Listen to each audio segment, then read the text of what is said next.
안녕하세요. 핑크바지TV의 핑크바지입니다. 오늘 저는 광명 센트럴 아이파크 모델하우스와 현장을 다녀왔는데요. 영상을 시청하시기 전에 구독을 꾹 누르고 시청해 주셨으면 좋겠습니다. 이번 영상은 현장 방문 소감과 개인적인 생각을 정리한 내용이므로 청약의 근거로 사용되지 않기를 바라며 모든 투자에 대한 책임은 본인에게 있음을 알려드리고 시작하도록 하겠습니다.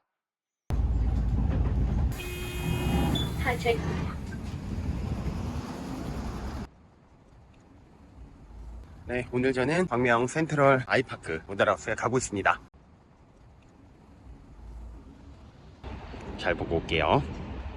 이번 광명 센트럴 아이파크는 경기도 광명시 광명 2동 일대에 전체 1957세대 중에서 425세대를 분양할 예정입니다. 현장을 확인해 본 결과 대단지, 평지이면서도 초등학교와 역까지 가까이 있어서 이 모든 걸 다 합친 좋은 단지라는 생각이 들었습니다. 입지 환경 살펴보도록 하겠습니다. 왼쪽 중간에 보는 광명 사거리역에서 가운데 전통시장 골목길을 통과하여 단지로도 접근할 수가 있었는데요. 저는 현장 방문 시에는 광희로를 통해서 광명초등학교 옆을 지나서 현장으로 갔었습니다. 광희로에 대해서는 뒤에서 좀 더 자세하게 설명드리도록 하고요. 광명역에서부터 현장까지 제 걸음 기준으로 약 5분 정도 소요가 됐었습니다. 그렇게 멀지 않은 곳에 있다라는 느낌을 받았고요. 아시다시피 7호선은 광명 사거리역을 지나서 철산역, 가산 디지털 단지로 연결되는 노선입니다. 주변 환경 좀 자세하게 살펴보도록 하겠습니다. 제가 광희로를 통해서 현장을 접근했다라고 말씀드렸는데요. 광희로는 원래 좁은 길이었습니다만 이번에 광명 뉴타운을 개발을 하면서 전체적으로 이 도로를 폭넓게 확장을 했습니다. 따라서 왕복 4차선의 도로가 완성이 되어 있고요. 아래 방면으로도 7호선이 지나가는 이 도로가 5호로입니다.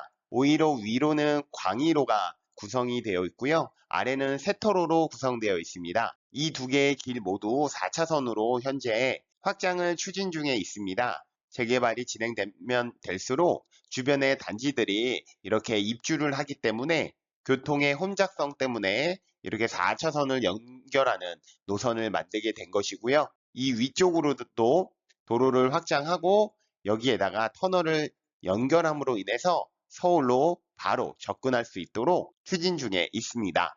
따라서 전반적으로 살펴볼 때 현재 갖고 있는 5호로와 광명로에 집중되어 있는 교통량을 분담할 수 있게 될 예정입니다.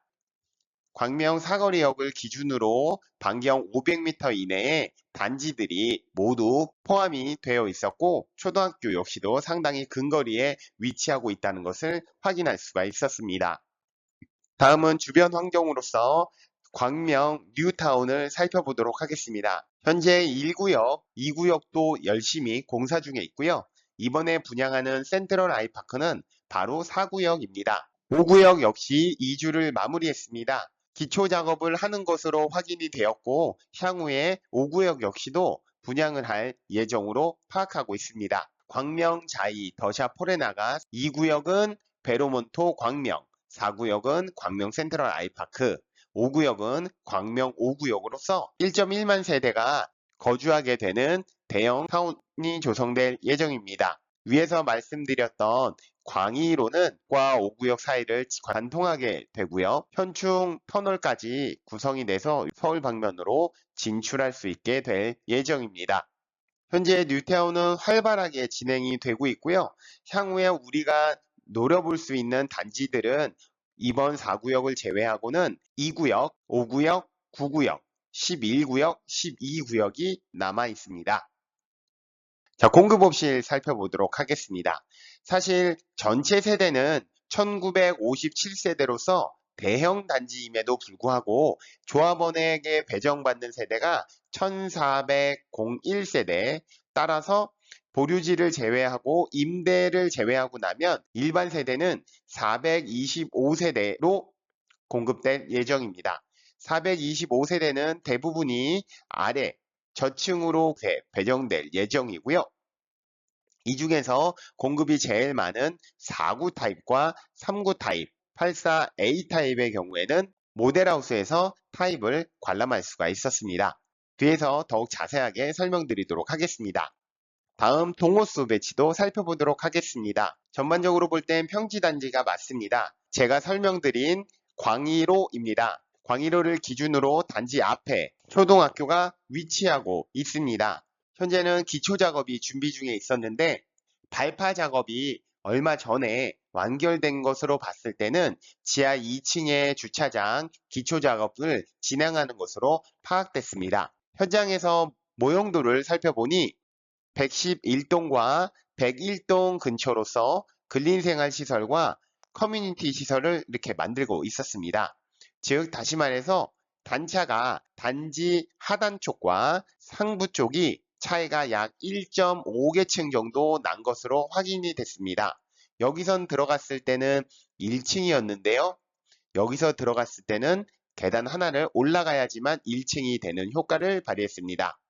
하지만 전반적으로 봤을 때는 단지 대부분이 광명에 있는 단지임에도 불구하고 평지로 구성되어 있다는 것이 센트럴 아이파크의 최대의 장점이라고 판단했습니다. 다음은 이 앞 공원과 지하 주차장에 대해서 확인해 보도록 하겠습니다. 현재 단지 앞에 있는 소공원과 주차장은 공터입니다만 2023년도 12월부터는 본격적인 착공이 진행하여 광명 전통시장의 제2주차장으로 활용될 예정입니다. 네, 전체적인 공원과 주차장의 모습인데요. 약 170여 대를 주차할 수 있게 공간이 조성될 예정이라고 합니다. 이러한 주차 공간을 통해서 전통시장을 살릴 수도 있고 전반적인 상권을 유지할 수 있는데 도움이 되는 사업이라고 생각이 들었습니다. 동호수 배치도 및 방향 살펴보도록 하겠습니다. 먼저 광명 센트럴 아이파크를 방문했을 때 가장 아쉬웠던 점을 꼽으라면 일반 분양 세대가 고층 배정이 상당히 어렵다라는 것이 가장 아쉬웠습니다. 색이 활성화된 부분이 이번 일반 분양을 하는 타입과 층입니다. 대부분의 타입에서 이렇게 낮은 층에 배정된 것을 확인할 수가 있습니다. 물론 4구 타입이나 3구 타입의 경우에는 높은 층에도 배정될 수는 있지만 전반적으로 봤을 때는 우리가 많이 선호하는 5구 타입이라던가 74 타입, 84 타입의 경우에는 대부분 다 6층 이하로 분양받을 수 있다는 점이 살짝 아쉬웠습니다. 이번에 분양받는 전체 세대들을 살펴보면 대부분 남동향과 남서향으로 구성되어 있습니다. 일반 분양하는 세대수 중에서는 남동향이 남서향보다 조금 더 많은 것을 확인할 수가 있었습니다. 다음은 평면도 살펴보도록 하겠습니다. 평면도는 일반 분양 호실이 많은 세대를 좀 더 집중적으로 분석해 볼 예정이고요. 일반 분양 호수가 적은 호실은 중요한 부분만 포인트만 짚고 넘어가도록 하겠습니다. 먼저 3구 타입입니다. 3구 타입의 경우에는 거실이 4.8m, 3.5m로 구성이 되어 있습니다. 모델하우스에서는 거실 수납 강화형 모양이 있었는데 개인적으로 볼 때에는 이것을 넓게 쓰는 것이 훨씬 더 효율적이지 않을까라는 생각을 했습니다. 타입을 보면서 의아하다는 점이 있었는데요. 현장에서는 이곳이 슬라이딩 도어로 구성되어 있어서 컨트롤러가 아주 제 위치라고 판단이 들었습니다. 하지만 슬라이딩 도어가 아니라 문의 방향이 이렇게 열게 되면 컨트롤러가 문 뒤에 위치하게 됩니다. 그러면 다시 문을 닫고 컨트롤러를 사용해야 하는 불편함이 있다고 판단이 들어서 향후에 이 컨트롤러의 위치를 잘 파악하는 것도 3구 A 타입을 청약하시는 분들에게 있어서 중요하다고 생각이 들었습니다. 다음은 4구 타입입니다. 4구 타입은 총 185세대를 일반 분양하게 됩니다. 2인에서 3인 가구로 구성된 세대에서 사용하기 알맞은 크기라는 판단이 들었습니다. 전체 거실은 4.4m와 3.75m로 구성되어 있습니다. 안방에는 이곳에 수납장을 설치해야 할 것으로 판단이 들었습니다. 수납장을 만약에 설치하게 되면 60cm 정도를 차지하기 때문에 안방의 크기는 전체적으로 여기가 2.7m 곱하기 3m로 구성되며 이 안에 침대 등 다른 가구들을 배치해야 합니다. 다용도실에서 건조기를 넣는 게 살짝 애매해 보였습니다. 세탁기는 충분히 들어가게 되는데요. 여기에 창문이 있다 보니까 창문 앞쪽으로 세탁기를 배치하고 그 위에다가 건조기를 이렇게 배치하게 되면 창문을 잘 열고 닫는데 어려움이 있다고 판단이 들었습니다. 그리고 요 옆쪽으로는 개별 보일러를 위치해야 되기 때문에 설치는 가능하겠지만 공간이 상당히 빡빡하다고 느껴졌습니다. 59 A타입 살펴보도록 하겠습니다. 59 A타입은 총 11세대를 모집하고 있었습니다. 맛통풍이 가능한 3베이 구조로 되어 있습니다. 모델하우스에서는 해당 유닛을 직접 살펴볼 수는 없었습니다. 다만 모형들을 통해서 확인할 수 있는 부분은 드레스룸과 수납 공간이 비교적 적다는 점을 고려했을 때는 안방에 북박이장이나 시스템장을 따로 설치해야 할 것으로 판단이 들었습니다. 다음은 59 B타입입니다. 총 21세대를 분양하고 있었고 맛통풍이 되지 않는 2베이 구조로 구성되어 있습니다. 역시나 59 A타입과 비슷하게 드레스룸이 상당히 적다는 점, 그리고 수납 공간이 적다는 점을 고려했을 때는 침실 2나 침실 2를 알파룸의 형태로 사용하는 것은 어떨까 생각을 해봤습니다. 75 A타입입니다. 총 29세대를 일반 분양을 하고 있습니다. 84 A타입에 비해서는 맛통풍 구조가 아니라는 점과 전체적으로 조금 축소되어 있다는 점이 차이점이라고 볼 수가 있겠습니다. 네, 다음은 75 B타입입니다. 75 B타입의 경우에는 총 5세대가 공급이 되고 여기에 가장 큰 특이점은 개방형 발코니가 있다는 것입니다.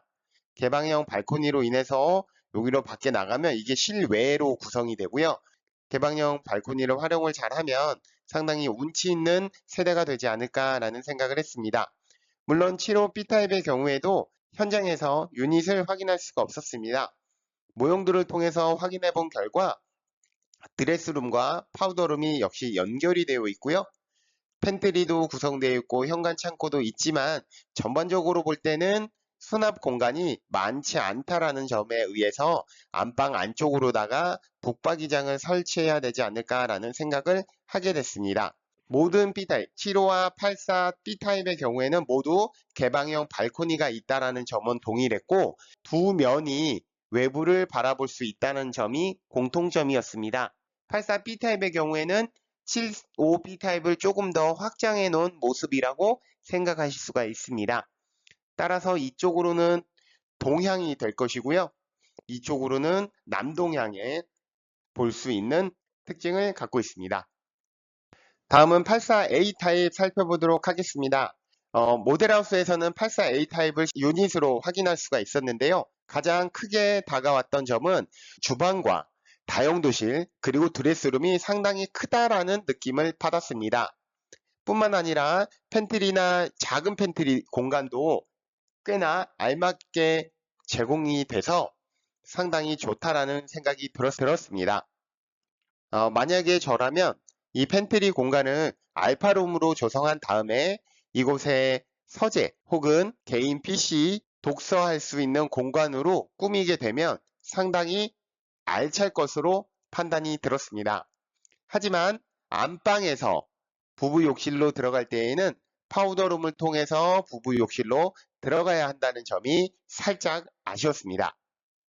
다음은 84 B타입입니다. 75 B타입처럼 개방형 발코니가 있다는 점, 거실 창을 통해서 남동향, 그 다음에 방을 통해서는 동향으로 구성되어 있습니다.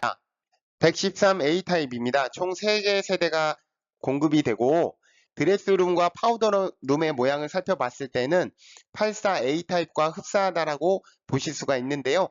A타입과 그 다음에 일부 공간을 합쳐서 113 A타입으로 구성된다라고 보시면 될 것 같습니다. 따라서 현관을 들어와서는 4베이가 아니라 3베이 형태로 되지만 이쪽 공간까지 활용하게 되면 전체적으로 4베이 구조이고 탑층으로 구성되어 있습니다. 113 B타입은 총 4세대가 일반 공급될 예정이고 이는 역시 동일하게 드레스룸과 파우더룸을 살펴보면 84 A타입과 흡사하다는 것을 확인할 수가 있습니다. 따라서 이렇게 나눠보면 84A 타입을 기준으로다가 일부 공간을 더해서 113B타입을 제공한다라고 보실 수가 있습니다. 네, 다음은 분양가 살펴보도록 하겠습니다. 이번 분양가는 확장비가 모두 분양가 안에 포함이 되어 있습니다. 39A타입은 분양가 5억 1,800에 에어컨 옵션을 더하면 5억 2천만 원 정도에 분양을 하게 되고, 49타입은 6억 8천, 59A타입은 9억, 75A타입은 11억, 84A타입은 12억 8천, 113A타입은 18억에 분양을 하고 있습니다. 분양 가격으로 볼 때에는 59A타입과 49타입이 상당히 경쟁력이 높을 것으로 예상을 하고 있습니다. 다음은 현장 방문 영상입니다. 현장을 통해서 지금 현재 구성이 어떻게 되고 있는지를 함께 확인해 보도록 하겠습니다. 예, 모델하우스 다 보고 나왔습니다. 이제 다시 현장으로 가보도록 하겠습니다.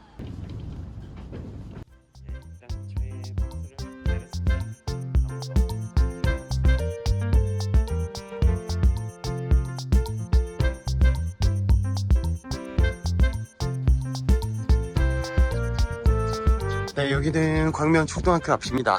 지금 단지에 가는 길에서 초등학교가 바로 앞에 있고요. 좀 더 가면 단지가 나올 것으로 보여집니다.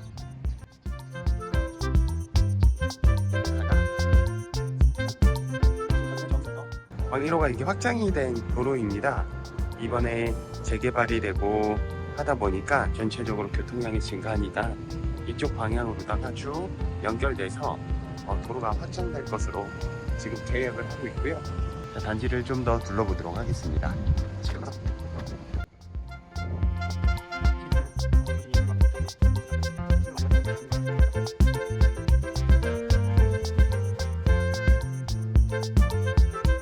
단지 앞쪽으로다가 보시는 것 같이 바로 광명 전통시장이 있습니다. 전통시장 바로 보시면 잠깐만 있네요.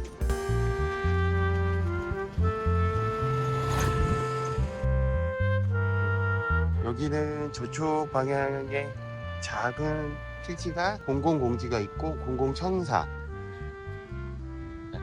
저 밑에까지는 공원과 지하주차장 등이 만들어질 곳으로 판단이 듭니다. 좀 더 가보도록 할게요.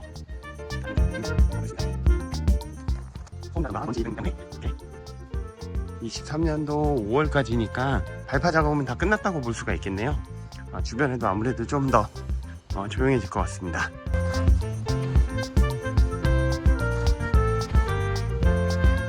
실제로 조성이 되면 굉장히 큰 단지가 될 것 같습니다. 높이도 꽤나 될 것 같고요.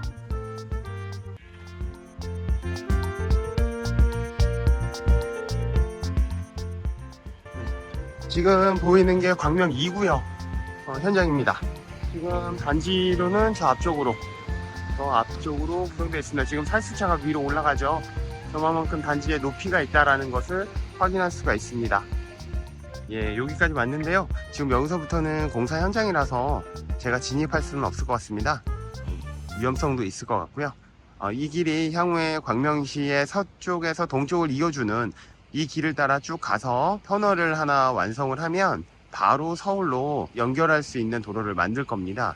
네, 이제 다시 앞쪽으로 가보도록 하겠습니다.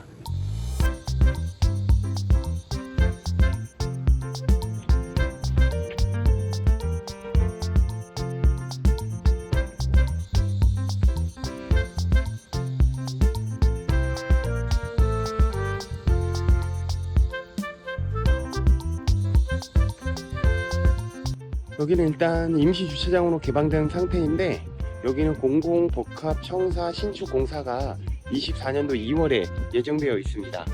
향후에 주민센터가 건축될 것으로 예상이 됩니다. 지금 여기 이쪽도 마찬가지죠. 이쪽도 공공환지라고 나와 있는데요. 향후에 있는 시에서 뭐 또 개발을 할지 그거는 추후에 지켜봐야 할 것 같습니다. 이제 저는 전통시장 방면으로 가서 광명로 쪽으로 한번 가보겠습니다.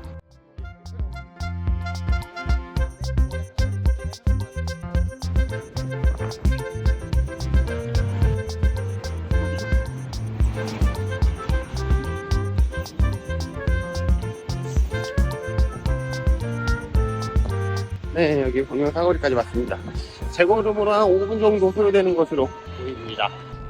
주변에 높은 곳에 올라가서 전체적인 지형을 살펴봤는데요. 센트럴 아이파크는 평지 위주로 되어 있고 5구역은 비교적 언덕이 있는 것을 확인할 수 있었습니다.